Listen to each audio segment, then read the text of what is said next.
All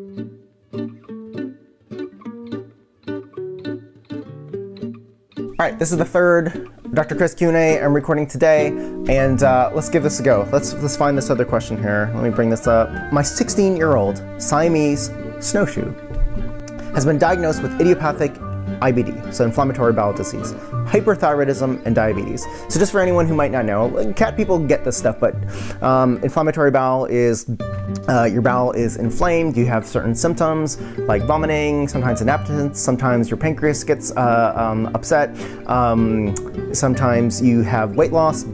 We have hyperthyroidism. This is when your thyroid gets jacked up, and it can cause everything of what I just said about inflammatory bowel disease. Our vet has explained that steroids, which treat the inflammatory bowel disease, which is budesonide, likely cause the diabetes. But if we don't treat the IBD, kitty will suffer weight loss and likely eventual malnutrition. Dependence on steroids could result in insulin resistance and thus uncontrolled diabetes. Do we have a chance of getting the IBD into remission while controlling the diabetes? This is a great question. For one comment I want to start off with right here. Our vet has explained that steroids would treat the IBD, likely cause the diabetes, but if we don't treat the IBD, kitty will suffer weight loss and likely eventual malnutrition. All right, this is when knowing your cat, as you do, absolutely pays off. This is when you're going to get two valid opinions that are contradictory. And I would say this is a daily thing with feline medicine. Opinion A is valid, opinion B is valid, and they contradict. How do you work your way through the contradiction? And even worse is that the number one opinion that counts, opinion C, but I should really call it A, is the opinion of your cat. Your cat will clearly say yes to certain things, clearly say no to other things. So all of a sudden, simple ways through this can sometimes be very muddy. So how do you deal with this? Well, first I have a comment. So can budesonide or any steroid cause insulin in a cat? Absolutely yes. How many cats do I see who have never had a steroid touch their body become diabetic? All the time. So did your cat end up diabetic because of the budesonide? Maybe. Was he going to become a diabetic anyways? Maybe. The only reason I mention this is we've got to get some thinking in here that begets some creativity. And what that might mean is testing. And what I mean by testing is if I ever have a question, opinion A, opinion B, I try to make things not theoretical anymore, and I try to get our cat to say, yes, this is true for B, or no, this is not true for me, proceed as planned, sort of thing. And what that means is this.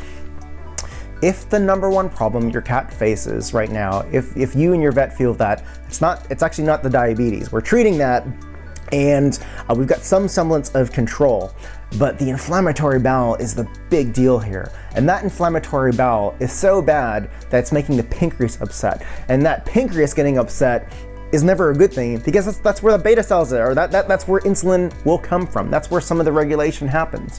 So if treating the inflammatory bowel is key for your cat, then it might mean that, well, my strategy should start with the small intestinal bowel disease, the IBD. And that could, now, it's not to say you're gonna slam steroids in your cat, end of story. You're always going to introduce steroid-sparing techniques. Supplements, vitamin B12, certain types of foods that are designed to help your cat build muscle, gain weight, while making the gut feel really good. There are all these different strategies that one can try to help out that gut and try to limit the amount of steroids that go there. Let's say you decide to do that, and then you notice actually your cat's actually regulating better, even if there's a small amount of budesonide inside of the body. Well, then what your cat is telling you for the time being is, this is working out for me. You've covered the most important thing. Theoretically, these things shouldn't come together, but they are, and your cat's living proof of that. This stuff happens all the time. Theory is one thing, practice, what a body actually does, is something else altogether. It could also be that your cat's body was affected by the budesonide, by any steroid, and continuing any of that on a high level basis dysregulates that diabetes in a way such that there's a problem. The balance isn't there, the weight loss continues. So same thing, test. I discontinue a steroid. I am focused down on getting that diabetes under control. I'm testing the blood. I am not stressing out my cat when I test that blood, pretty important. I am configuring that food to both help that diabetes and the gut at the same time. And as we're doing that, if your cat starts to gain weight, it doesn't look perfect, but the body weight goes up or looking a bit better, then your cat has given you an answer of what the correct way through this is.